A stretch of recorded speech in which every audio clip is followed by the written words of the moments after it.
सिर्फ 2 मिनट का गुस्सा और 23 साल की जेल।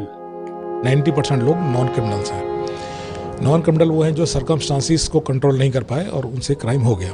विनाश काले विपरीत बुद्धि। और जब क्राइम हो जाता है तो क्राइम को बचाने की कोशिश में आदमी और गलतियां करता जाता है। देश के ही नहीं, दुनिया के इतिहास का रेयरेस्ट ऑफ रेयर केस, तंदूर कांड। आज सुनेंगे फैक्ट टाइम स्टोरीज में। चीयर्स।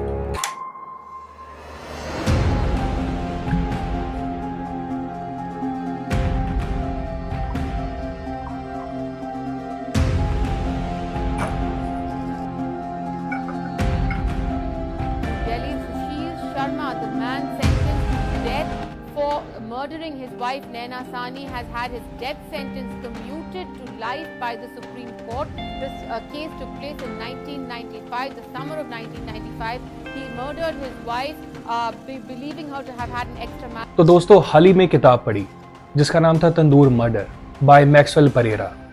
ये किताब थी 1995 के तंदूर कांड के बारे में।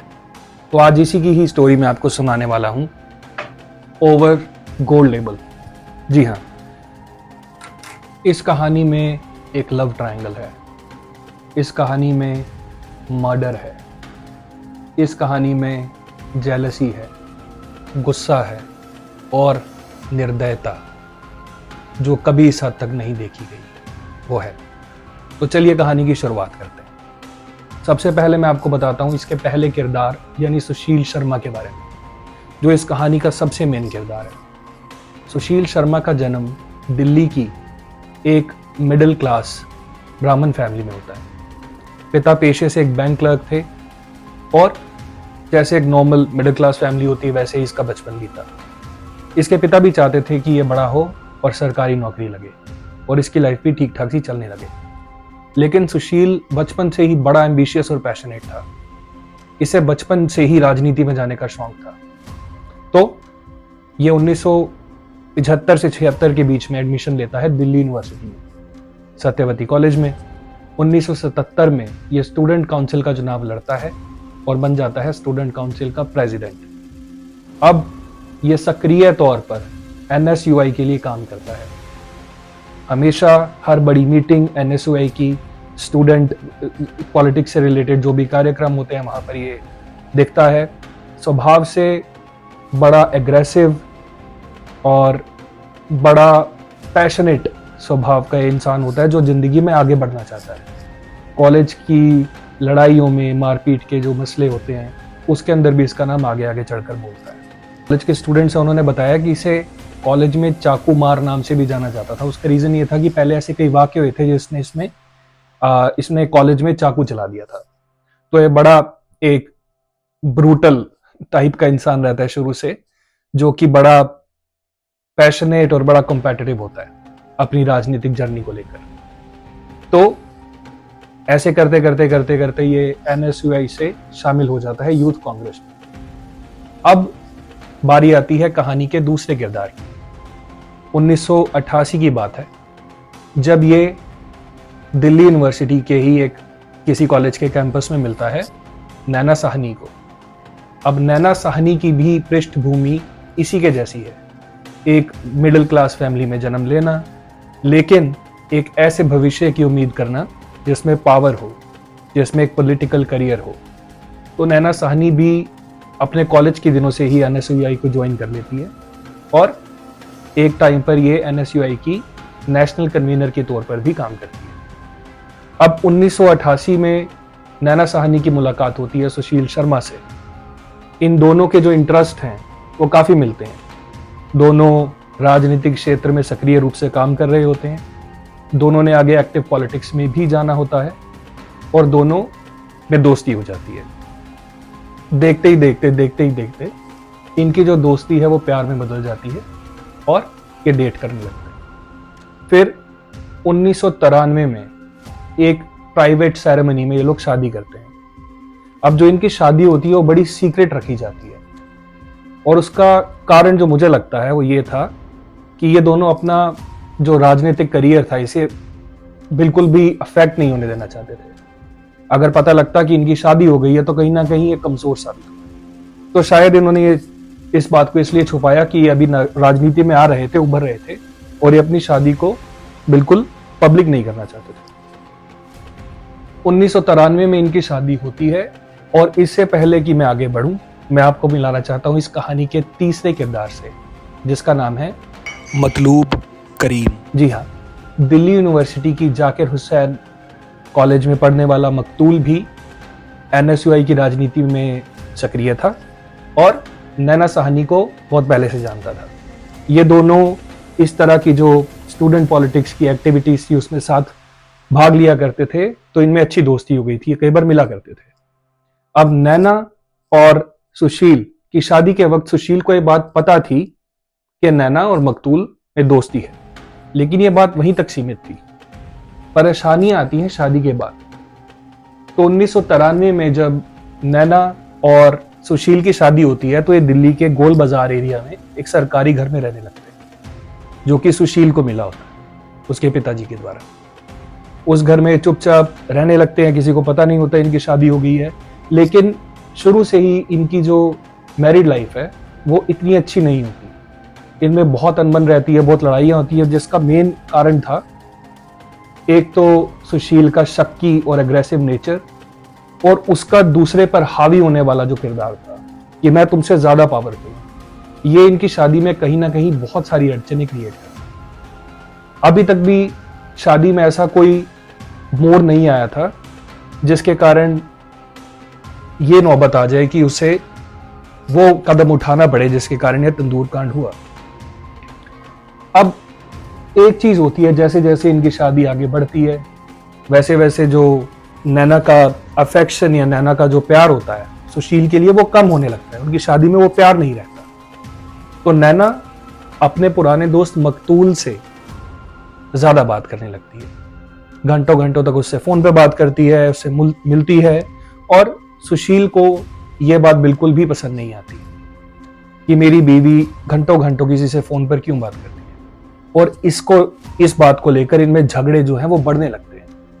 अब एक पॉइंट पर आकर नैना ये फैसला कर लेती है कि वो सुशील को डाइवोर्स देगी, तलाक देगी, और वो ऑस्ट्रेलिया जाकर सेटल हो जाएगी। और मकतूल भी इसके इस प्लान में शामिल होता है कि हम दोनों जाकर ऑस्ट्रेलिया सेटल हो जाएंगे। 2 जुलाई 1995 को एक शाम को जब सुशील अपने काम से वापस घर लौटता है तो देखता है कि नैना फोन पर किसी से बात कर रही है, और जैसे ही सुशील आता है वो फोन रख देती है हड़बड़ाहट।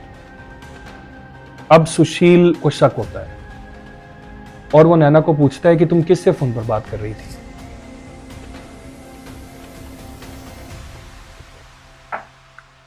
तो नैना घबराए हुए बोलती है कि कुछ नहीं, एक रॉन्ग नंबर था। इससे सुशील का शक और बढ़ जाता है, और सुशील उस फोन में रीडायल वाला बटन दबाकर वो फोन दोबारा मिला लेता है। आगे से मकतूल फोन उठाता है, जिसकी आवाज सुशील पहचानता है, और सुशील फोन काट देता है। अब सुशील जो पहले से ही इतना गुस्से वाला इंसान था वो और आग बबूला हो जाता है। सुशील के पास एक लाइसेंस्ड रिवॉल्वर थी,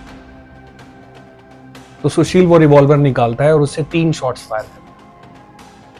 उन 3 में से एक शॉट जो है वो लगता है नैना के सर में, एक शॉट लगता है नैना के गले पर, और एक शॉट लगता है पीछे दीवार पर एसी में। नैना की मौके पर ही मौत हो जाती है। अब सुशील घबरा जाता है, अरे ये क्या हो गया, ये तो मैंने सोचा ही नहीं था, मैंने तो ऐसा कुछ प्लान ही नहीं किया था, मैंने कैसे अपनी बीवी को मार दिया।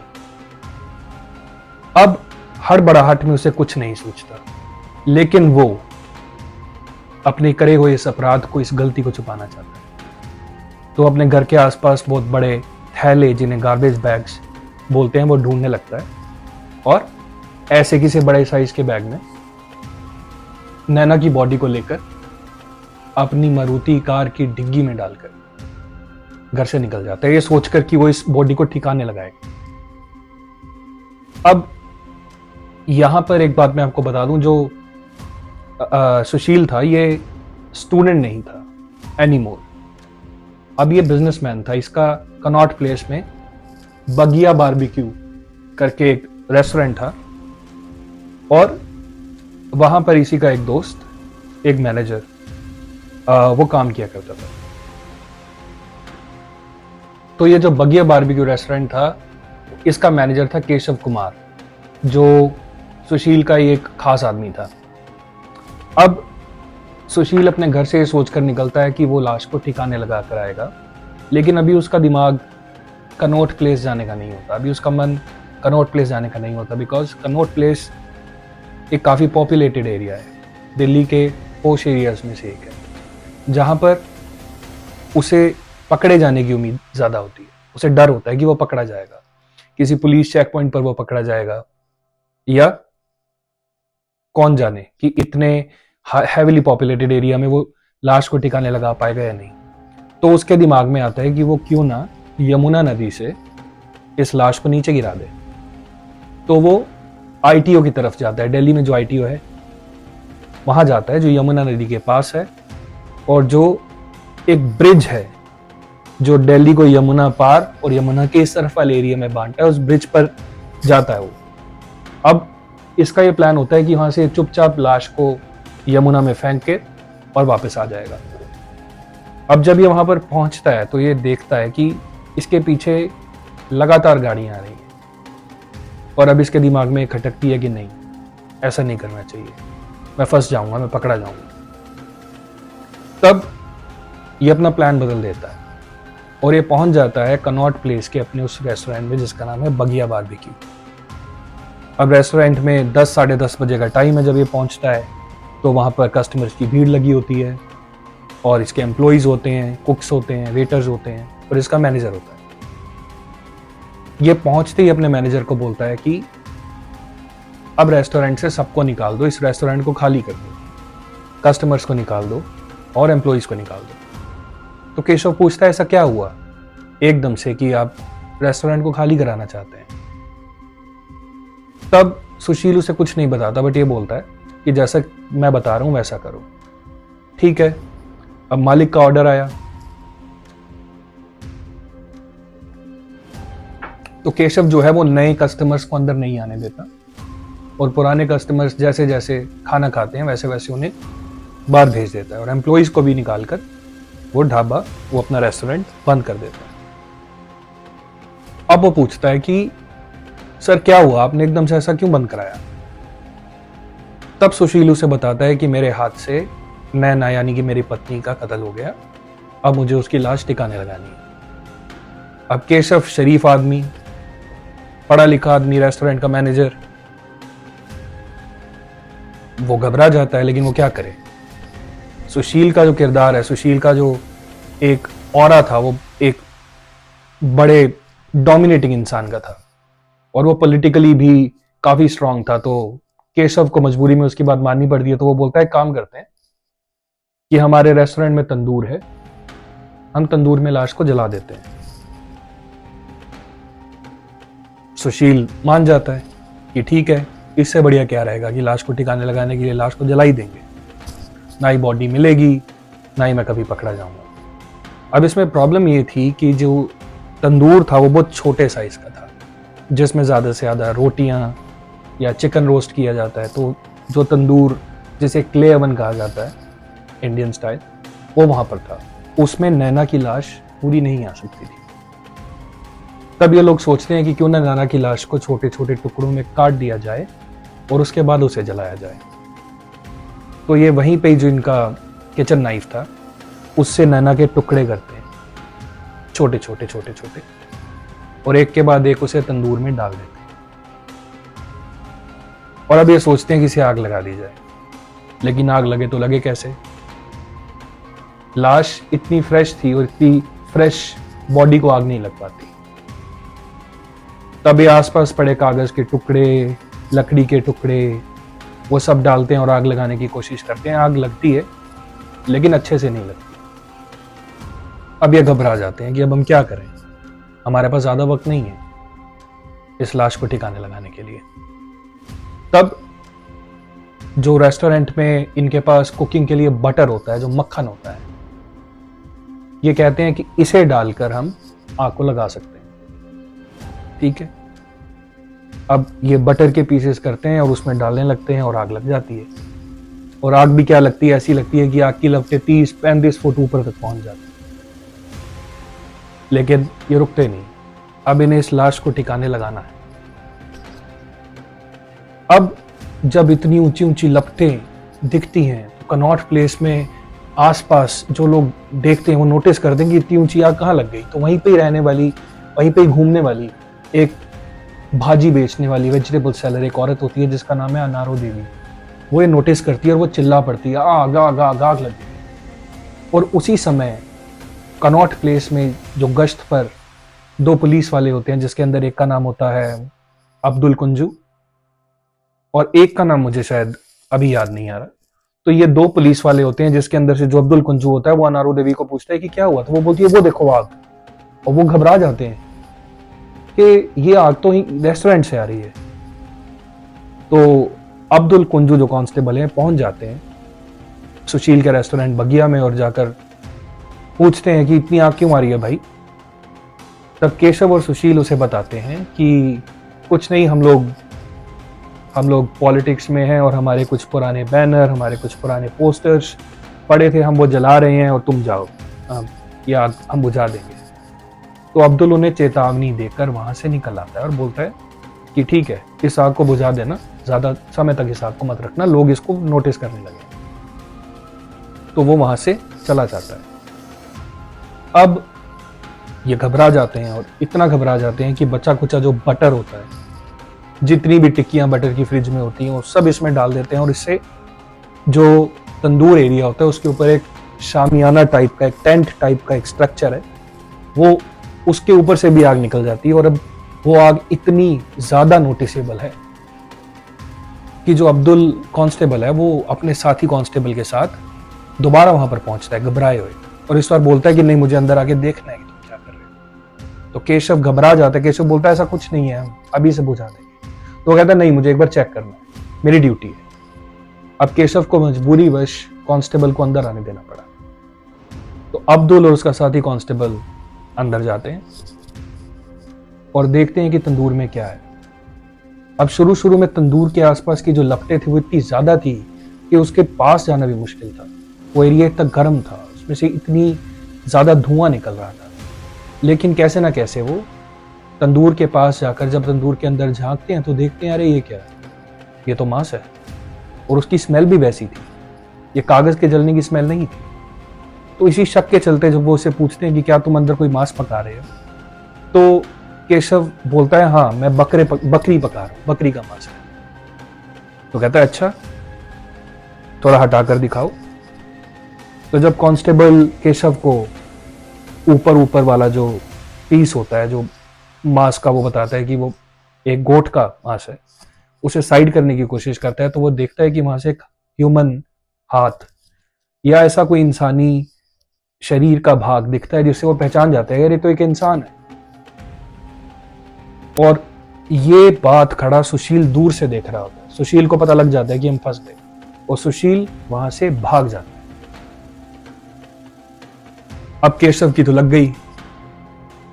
केशव को पुलिस गिरफ्तार करके ले जाती है पुलिस थाने और पूछती है कि ये कौन है। घबराहट के हमारे वो आधी बात बता पाता है, आधी बात नहीं बता पाता।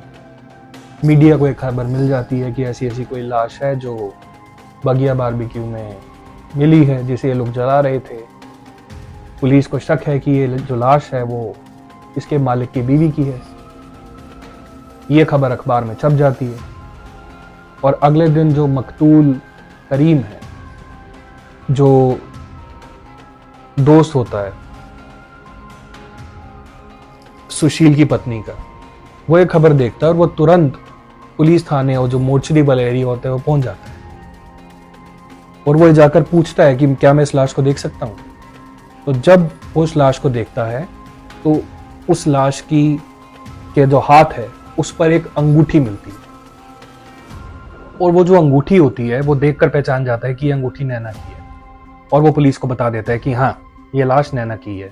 अब पुलिस का शक सुशील पर जो शक था वो यकीन में तब्दील हो जाता है क्योंकि सुशील फरार भी है। अब सुशील कई दिनों तक अलग अलग स्टेट्स के अंदर घूमता रहता है। और अपना हुलिया चेंज कर लेता है। वो अपने बाल कटा देता है, हल्की हल्की दाढ़ी होती है उसे वो शेव करा लेता है, और करते कराते सुशील पहुंच जाता है बेंगलोर। और अब क्योंकि सुशील को पता है कि पुलिस कभी ना कभी कहीं ना कहीं उसे ढूंढ ही लेगी, उसके पास ज़्यादा वक्त नहीं है, वो बेंगलोर में जाकर कोर्ट में एक पिटीशन डालता है कि मुझे गिरफ्तार करने की कोशिश की जाएगी, मुझे एक गलत केस में फंसाने की कोशिश की जाएगी जो कि नैना सानी का मर्डर केस है, क्योंकि मैं एक पॉलिटिकल फिगर हूँ और मेरे दुश्मन मुझे इस केस में फंसाना चाहते हैं। अब ये जो पिटीशन डाली जाती है इसकी खबर दिल्ली पुलिस को मिल जाती है और दिल्ली पुलिस पहुंच जाती है बेंगलोर और वहां से गिरफ्तार कर लेती है सुशील शर्मा को। अब उसे गिरफ्तार करके दिल्ली लाया जाता है, चार्जशीट फाइल होती है और इन्वेस्टिगेशन चालू होती है। केशव कुमार अब तक सब बता ही चुका था कि उसने उस रात क्या क्या किया, और पहुंचते ही थोड़े दिन में, 1 या 2 दिन में, सुशील भी कन्फेस कर देता है, कबूल कर लेता है कि उसने ही अपनी बीवी को मारा और उसने ही अपनी बीवी को काटा और उसके बाद तंदूर में जला दिया। अब क्योंकि कन्फेशन जो है सिर्फ it's not a proof enough कि वो कोर्ट के अंदर इन्हें कन्विक्ट करने के लिए इनफ एविडेंस रहे, ऐसा नहीं है, तो पुलिस और एविडेंस इकट्ठा करना शुरू करती है और सबूत इकट्ठा करना शुरू करती है। और जो सबसे पहला सबूत उन्हें मिलता है वो है ऑटोप्सी रिपोर्ट। अब यहाँ ध्यान देने वाली बात यह है कि इस केस के अंदर 2 ऑटोप्सीज हुई। पहली ऑटोप्सी के अंदर जो मौत का कारण था वो बताया गया था कि जलाकर बॉडी को जो जलाया गया उससे उसकी डेथ हुई। फिर एक और ऑटोप्सी हुई क्योंकि पहली ऑटोप्सी के अंदर जो रिजल्ट्स थे वो कहीं ना कहीं शक्की थे, तो पुलिस ने एक और ऑटोप्सी करवाई, एक और पोस्टमार्टम कराया और उसमें निकल कर आया कि जो रीजन ऑफ डेथ था वो था बुलेट्स। उसमें यह पता चला कि जो 2 बुलेट्स उसकी नैना की बॉडी से निकली, उसकी डेथ उस बुलेट से हुई और सेम बुलेट की जो शेल्स थी वो सुशील के घर से मिली। तो ये सबसे बड़ा एविडेंस साबित हुआ और ये भारत के इतिहास के कुछ शुरू के ऐसे केसेस में से एक केस था जहां पर डीएनए एविडेंस का भी यूज किया गया। तो अब पुलिस के पास ट्रायल में प्रूव करने के लिए इतना एविडेंस था कि वो सुशील और केशव को कन्विक्ट कर सके। तो पुलिस ये सब लेकर कोर्ट पहुंच जाती है और अब नवंबर के अंदर सुशील शर्मा को कन्विक्ट कर दिया जाता है और उसे सजा मिलती है डेथ सेंटेंस। केशव कुमार को 7 साल की सजा मिलती है और अब इसे तिहाड़ जेल में भेज दिया जाता है। 1995 नवंबर, death sentence for Sushil Sharma. अब ये यहां पर 8 साल बाद 2003 में हाई कोर्ट के अंदर अपील करता है कि इसका डेथ सेंटेंस जो है वो हटाकर लाइफ सेंटेंस में तब्दील कर दिया जाए, जिसके अंदर 2007 में फैसला आता है कि इसका डेथ सेंटेंस जो है वो बरकरार रहेगा और इसे फांसी पर लटकाया जाएगा। फिर अक्टूबर 8 और 2013 को जो सुप्रीम कोर्ट है वो इसका डेथ सेंटेंस बदलकर लाइफ सेंटेंस में तब्दील कर देती है। सुप्रीम कोर्ट ये रिलीफ देने का जो कारण है वो ये बताती है कि ये जो डेथ थी, ये जो मर्डर था, ये जो किलिंग थी, ये प्री मेडिटेटेड नहीं थी, यानी ये पहले से ही धार कर नहीं की गई थी। ये एक हीट ऑफ मोमेंट, एक रेज में आकर, एक गलत डिसीजन के कारण ये मर्डर हुआ था। और क्योंकि इसका जो अपराधी सुशील शर्मा, उसका बिहेवियर जेल में ऑलरेडी अच्छा था, इसके अलावा और कोई कंप्लेंट्स इसकी कभी जेल से आई नहीं और एक डिसेंट बर्ताव था इसका जेल में, ये सब चीज़ों को कंसीडरेशन में लाकर इसका जो डेथ सेंटेंस है उसे लाइफ इम्प्रिजनमेंट में कन्वर्ट कर दिया गया और इसके अंदर कोई डेफिनेट नंबर ऑफ ईयर्स नहीं लिखे गए। आईपीसी में जब आपको डेथ सेंटेंस मिलता है तो या तो ये बोला जाता है कि अब 14 साल बाद रिलीज होंगे, 18 साल बाद होंगे, 20 साल बाद होंगे, या फिर एक डेट दी जाती है जिस डेट के बाद आपके बर्ताव को देखते हो या आपने जो जेल में अभी तक जिस तरह का आपका व्यवहार रहा है जो आपका जेल में बाकी कैदियों के साथ, ये जो आपका ओवरऑल जेल में जो आपका स्वभाव है, उसे देखते हुए आपको पैरोल के लिए एलिजिबल किया जाता है। इस केस के अंदर ऐसा कुछ डेफिनेट नंबर ऑफ ईयर्स कि कितने साल तक ये जो लाइफ सेंटेंस रहेगा वो नहीं था। लेकिन फिर दिसंबर 2018 में जब सुशील ऑलरेडी 23-24 साल से तिहाड़ जेल में बंद था, तो उसे रिहाई दे दी जाती है। और रिहाई का रीजन जो है वो ये बोला जाता है कि अब इसने इनफ वक्त काट लिया है जेल में, जो कि एक एवरेज लाइफ सेंटेंस इंडिया में जो 14 साल 18 साल 20 साल का होता है उससे ऊपर था। 24 साल इसने काट लिए थे, तो अब इसे छोड़ देना चाहिए, अब इसे आजाद कर देना चाहिए। और ऊपर से जो इसकी पैरोल हियरिंग थी उसके अंदर भी इसका जो ओवरऑल एक बिहेवियर था जेल के अंदर, जैसे इंसान था, वो अच्छा पाया गया, तो इसे आज़ादी मिल गई। और दिसंबर 2018 में ये बाहर आ जाता है 23 साल की सजा काटकर।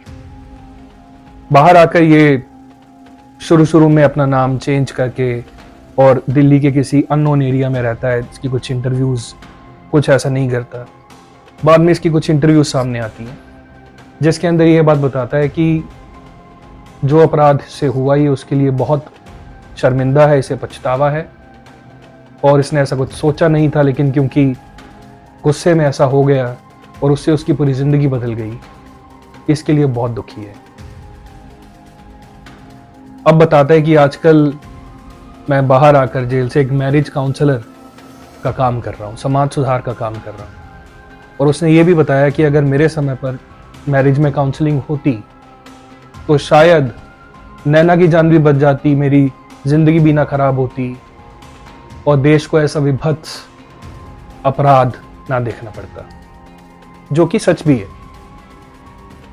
भारत में मुझे ऐसा लगता है कि कहीं ना कहीं हम रिश्तों को भगवान भरोसे छोड़ देते हैं, और अगर रिश्तों में खटास आती है या मियाँ बीवी में नहीं बनती तो ऐसा कोई काउंसलिंग का प्रोविजन या ऐसा कुछ काउंसलिंग की फैसिलिटी नहीं है कि उन्हें बात कर कर उनके रिश्तों को सुधारा जा सके। इस केस में भी अगर सुशील और नैना को प्रॉपर काउंसलिंग मिलती तो जैसा कि उसने बोला, यह अपराध और नैना की जान बच सकती थी। खैर 23 साल की सजा भुगतने के बाद अब वो बाहर है और एक मैरिज काउंसलर का काम करता है। वो समय समय पर ऐसे सेमिनार्स में भी देखा गया जहाँ पर उसने जेल कैसे उसके लिए एक सुधार गृह है, सच में एक सुधार का घर बना, उसने बताया। उसने ये बात बोली कि जो चीज़ें उसने जेल में रहकर सीखी, जो किताबें उसने जेल में रहकर पढ़ी, शायद उससे उसकी सारी जिंदगी बदल गई। तो चलिए, मुझे लगता है कि नैना को इंसाफ मिला इस केस के अंदर। डेथ पेनल्टी किसी को भी नहीं मिलनी चाहिए, ये मेरी पर्सनल सोच है, आपकी कोई भी सोच हो सकती है। हैविंग सेड दैट, आज की कहानी यहीं पे खत्म होती है। ऐसी और कहानियों को सुनने के लिए इस चैनल को सब्सक्राइब कर दीजिए। आप सब्सक्राइब करते हैं तो हमें हौसला मिलता है, हमें मोटिवेशन मिलती है कि हम और अच्छा कंटेंट बनाएं और अच्छी कहानी आपके सामने लेकर आएं और अच्छे तरीके से उन कहानियों को आपसे रूबरू कराया जाए। कमेंट में बताइए कि वीडियो आपको कैसा लगा और बताइए अगली कहानी आप कौन सी सुनना चाहते हैं। मैं आपसे वादा करता हूँ कि अगर आप जो कहानी सुनना चाहते हैं मुझसे शेयर करेंगे तो उस कहानी पर वीडियो मैं ज़रूर बनाऊंगा और आपको उस कहानी के तथ्यों से रूबरू कराऊंगा। तब तक के लिए धन्यवाद। गुड नाइट, शुभ रात्रि, cheers, drink responsibly, back time stories.